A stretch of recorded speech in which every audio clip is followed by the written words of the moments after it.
मुफ्ती मुनीबुर रहमान का कहना है, दीनी मदारिस और जामियात के सरबराहान ने मुल्क की सलामती को हमेशा मुकद्दम रखा।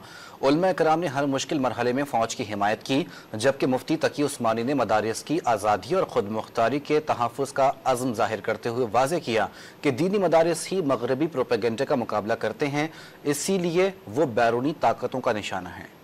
दीनी मदारिस और जामियात के सरबराहान ने मुल्की तहफ़्फ़ुज़, सलामती और मफाद को हमेशा मुक़द्दम रखा है और कभी भी मुल्की इस्तेहकाम और सलामती के खिलाफ कोई काम नहीं किया। मुसल्लह अफवाज की हिमायत की और हमेशा दहशतगर्दी और फसाद की मुखालफत की और उसके नताइज भी भुगते। मदारिस की आज़ादी और खुद मुख्तारी का हर कीमत पर तहफ़्फ़ुज़ करना है और कोई ताकत दुनिया की हमें उसे नहीं रोक सकती।